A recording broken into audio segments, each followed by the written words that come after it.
কথিত মানবতার ফেরিওয়ালা মিল্টন সমাদ্দারের বিরুদ্ধে মানুষের অঙ্গ প্রত্যঙ্গ বিক্রি ও লাশ দাফনে ব্যাপক অনিয়মের প্রমাণ পেয়েছে গোয়েন্দা পুলিশ। চাইল্ড কেয়ার ও বৃদ্ধাশ্রমের নামে এসব অমানবিক প্রতারণার বিস্তারিত জানতে 3 দিনের রিমান্ড মঞ্জুর করেছেন আদালত। এদিকে নানা অনিয়মের অভিযোগে মিল্টন সমাদ্দারের বিরুদ্ধে 3টি মামলা রুজু হয়েছে বলে জানান ডিএমপির গোয়েন্দা বিভাগের অতিরিক্ত কমিশনার হারুনুর রশিদ। বিস্তারিত রাসেল খানের রিপোর্টে। ওয়ালটন ফ্রিজ কিনে অনেকের মতো আপনিও হয়ে যেতে পারেন মিলেনিয়াল। সেরা পণ্যের সেরা অফার। রাজধানীর মিরপুরে child and old age care আশ্রয় কেন্দ্র থেকে কথিত মানবতার ফেরিওয়ালা মিল্টন সমাদ্দারকে বুধবার রাতে গ্রেফতার করে গোয়েন্দা পুলিশ। রাজধানীর বিভিন্ন থানায় এরই মধ্যে মিল্টনের বিরুদ্ধে আরও 3টি মামলা রুজু হয়েছে।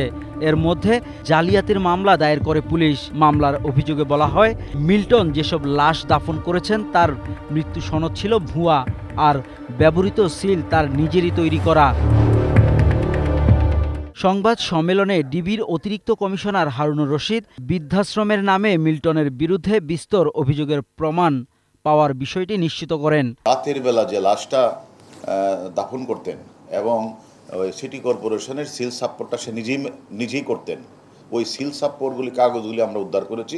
সে কারণে আমরা নিজেরাই, যেহেতু সে মানে লাশ দাফন করার যে পুলিশের যে সিটি কর্পোরেশনের যে অনুমোদনটা সে তো নেই না, সে নিজেই তো লিখে সাইন করে এই কাগজপত্র সিলগুলি আমরা তার কাছ থেকে উদ্ধার করেছি। এটা আমরা বাদী হয়ে একটা মামলা করেছি। আর আরও 2টা বাদী তারা অলরেডি মামলা রুজু করে ফেলে, থানায় আছে।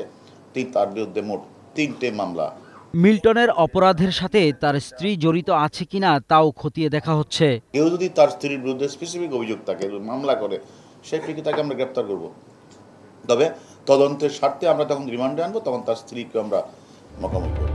দীর্ঘদিন ধরে মানব পাচার, মানুষের অঙ্গ প্রত্যঙ্গ বিক্রি ও শিশু নির্যাতন করে আসছেন এমন অভিযোগে সম্প্রতি বিভিন্ন গণমাধ্যমে শিরোনাম হয়েছেন মিল্টন সমাদ্দার। রাসেল খান, 21 টেলিভিশন, ঢাকা।